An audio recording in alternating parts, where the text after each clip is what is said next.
This is base life outside the federal witness protection.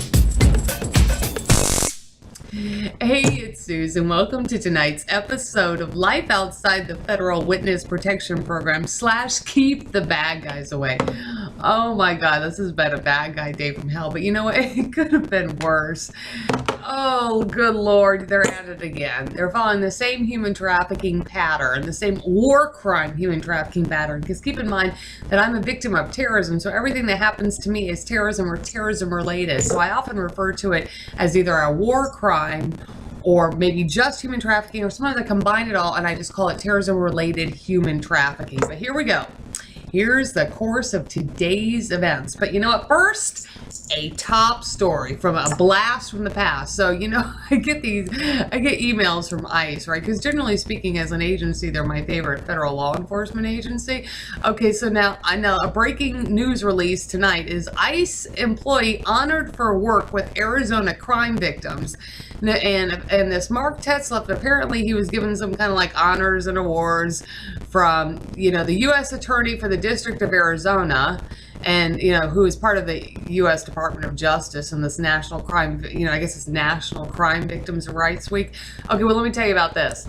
This is a few years ago when I was having all kinds of hell right after Harry Reid, you know, opened up this FBI investigation, and I got sandwiched in Arizona, and I had all kinds of shit happening to me. So, you know, I'm sitting in this hotel room for months, and finally I faxed ICE Chief Counsel there in Phoenix their own ICE letter from Washington, D.C., the one that my boy Elliot wrote. I'm sorry, the one that Attorney Elliot Williams wrote. So, you know, anyway, so I faxed that over there, and I got a hold of ICE Chief Counsel Patricia Varoom, like the Chief Counsel, right? So she told me that she had to do an assessment. So she sent out this Mark Tetzlaff and a U.S. Border Patrol agent, some female chick, I don't know. It looks like she maybe just got out of I don't know, what do you call it, agent school? I mean, I don't know. It was just like so unbelievable. This Mark Tetzlaff has the nerve to sit there and tell me that they don't like the letters that I have, including the one from their own ICE headquarters, right? Because, you know, I mean, it cites other law enforcement and stuff, and it cites the fact they never got any victim services from, you know, whoever the hell the victim coordinator was. I guess apparently they have one, but the one I never even knew existed in Las Vegas, Nevada. So, you know, he tells me we don't like those letters and all that, and then he wouldn't help me do anything. He wouldn't even help get the damn freaking terrorist back in prison. That's one of his illegal jackasses, dude. Wouldn't help the kids, wouldn't help me do it, wouldn't help me with anything.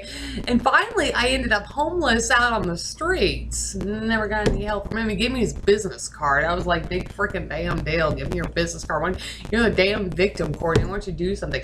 You know, another time I went down there to the HSI office in downtown Phoenix and was hoping to get somebody to talk to down there.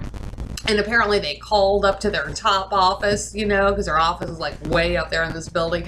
And not one of their agents came down to talk to me, despite the fact that I got this congressional response letter from their headquarters. So, you know, like finally I just said, fuck it. I went back to the U.S. Marshal Service and I was like, okay, Deputy Jennifer. Okay, so like, what do I do? I can't even reach my family. And she's like, make missing persons reports on your family. I'm like, oh my God. And you know, like that wasn't easy to do. Phoenix PD didn't want to take a report on that. I get yelled at by a Henderson police sergeant, and I finally said, fuck it, and I goddamn left Arizona, you know, and went on a travel nurse contract into Salt Lake City, Utah. And I was initially only going to be gone for like 6 weeks. I just needed like a vacation from Arizona, but I finally, after I left, I said, fuck it, I ain't going back. But I just thought that was funny that I see all this praise for this Mark Tetzlaff, this victim coordinator for Homeland Security investigations, who didn't do shit for me or shit for the cause, including what it sounds like, even contact other Homeland Security investigations offices based on my family, who is now, I guess, missing and or dead, and didn't even contact HSI down in Houston based on this whole fugitive situation with my son's father. Apparently have a warrant out in Harris County, Texas. I was like, oh my God, that's just so unreal. But you know, whatever, you know, let Arizona think he's like the greatest thing on the face of the planet. I think he sucks. So, but anyway. Okay, so I had stalkers this morning when I left my hotel room. Had stalkers. And then I get to the hospital, and then apparently the state of California investigative agency was there. Now, you know, and then everybody's running around on this whole rampage because the state was in. Okay, well, you know what? I went through the whole day, and the state never showed up on the ICU. They never came into the ICU. And I did leave the nursing unit a couple different times, you know, take my patient to tests and then breaks and stuff. And I never saw one person that resembled an investigator. But apparently the state was at the hospital today. They're going to be there for the next 3 days. Okay, so then my manager, my nurse manager, you know, because this is what happens in every city or state. Everybody goes around and tries to clean up the unit, make it look real pretty and all that. And I asked her, I'm like, you know, hey girl, you know, can I just leave? Can I leave my bag underneath the desk? Am I allowed to do that? You know, because he's got my wallet in here. She told me no. And then I'm like, oh, you know, I have a locker. And then she's like, oh, you can just leave your purse, you know, in my office. And I'm sitting there thinking, yeah, I ain't doing that. You'll take my damn purse. I'll never see it again. Or something will come up missing, like my social security card, my U.S. passport, my 6-month pass from Mexican immigration into Mexico, my credit cards, my social security card, my nursing licenses, my ACLS, PALS, BLS that I need to practice nursing, my fire card that I just had to, or management of assaultive behavior that I just had to pay a guy in LA $40 for so I can go work in LA. I mean, like really, dude, like I'm going to leave my purse in your office. Oh, hell no. I went and put my bag back in the nursing lounge, and then I just packed everything up, you know, everything important and my money and all that, and kept it in my pocket all day. It's like, yeah, see, they've been trying to steal my travel documents. This happened down in Texas, down in Harlingen and McAllen, Texas last year. Guy trying to come up with a scam to steal my documents, because basically what they want is they don't want me to go out of the country. These perpetrators. So then, okay, so moving forward. And then there were a bunch of nurses today, male and female, that kept bringing up coincidental things. They kept bringing up Las Vegas.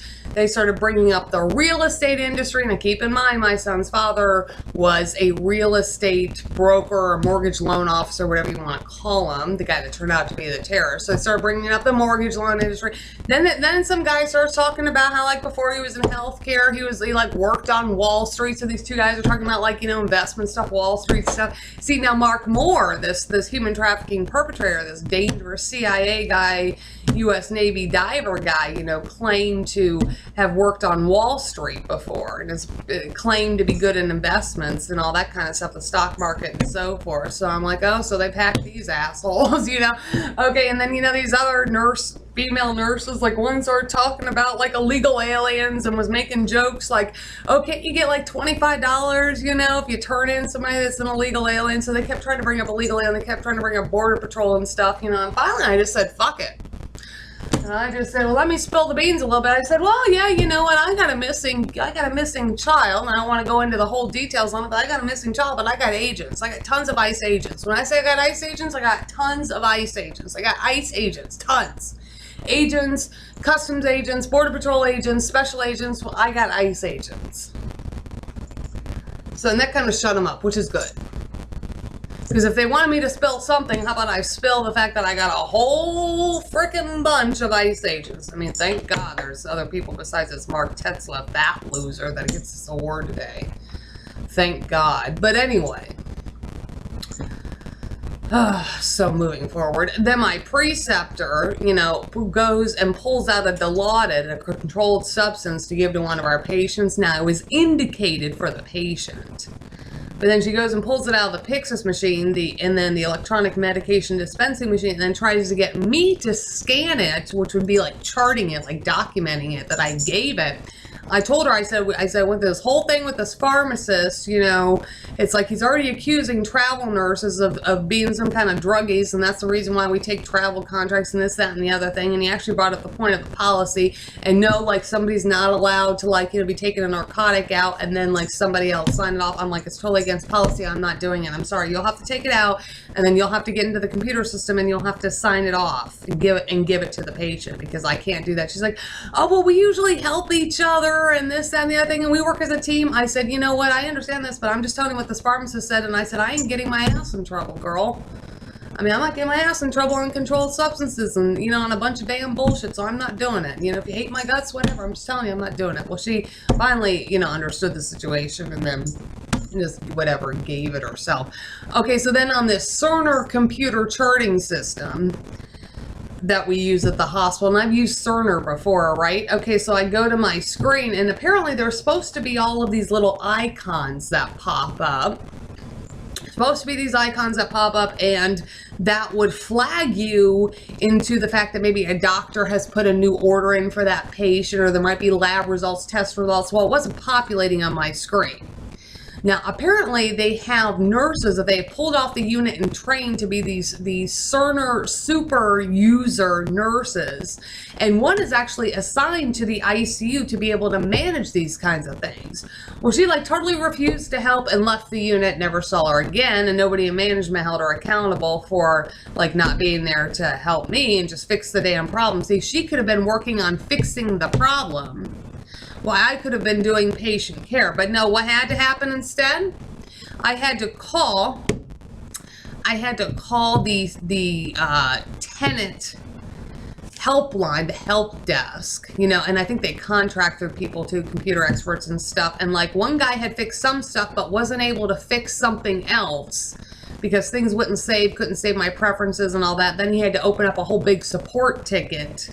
And then another girl had to call me back when it was finally fixed. But this took about an hour of my time on and off between phone calls. Well, that's time I could have spent, you know, with doing patient care or learning more orientation stuff I needed to use instead of fixing this damn fucking computer glitch, which I'm sure is caused by this FBI task force and everybody else that lets them get away with it. Same shit, different day. Okay, so then... oh, moving on. Okay, so the rest of the day was basically, how should we say, uneventful, because it was towards the end of the day anyway.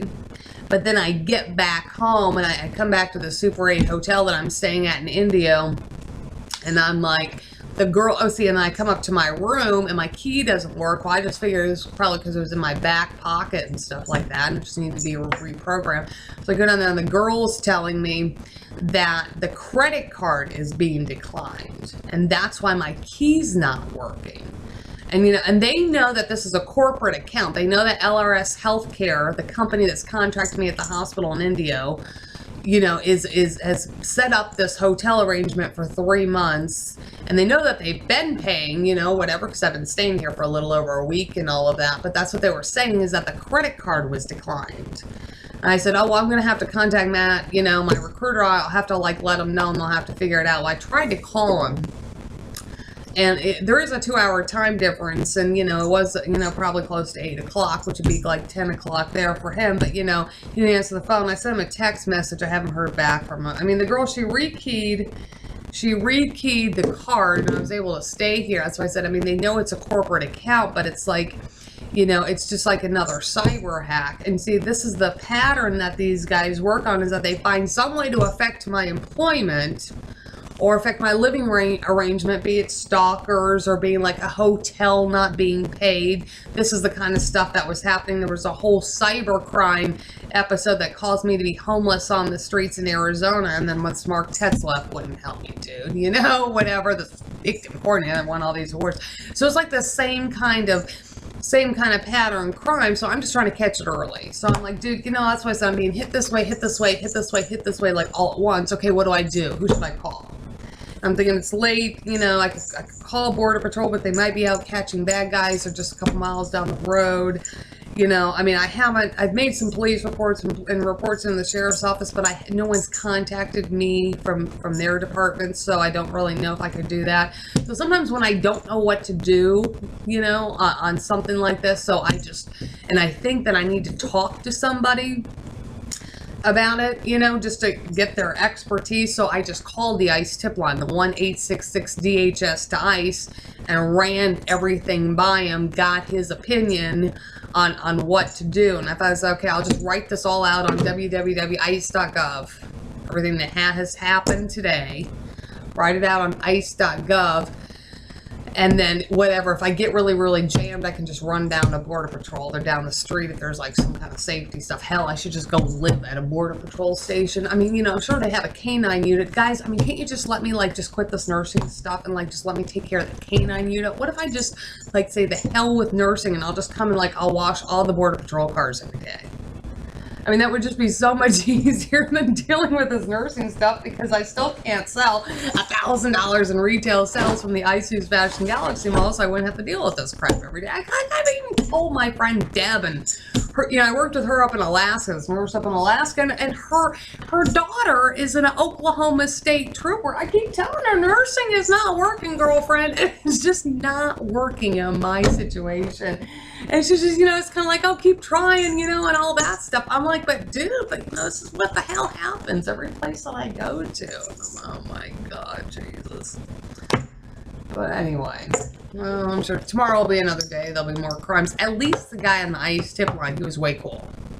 He was so much more way cool than that Mark Tetzlaff dude. I mean, he took the situation seriously, man. And, you know, he's like, oh, you know, maybe take the report, you know, open up a federal investigation, you know, and, you know, make arrests and stuff. I'm like, rock on. See, you know what? So it's like, generally speaking, I love ICE. So this guy that I talked to tonight, he was way cool.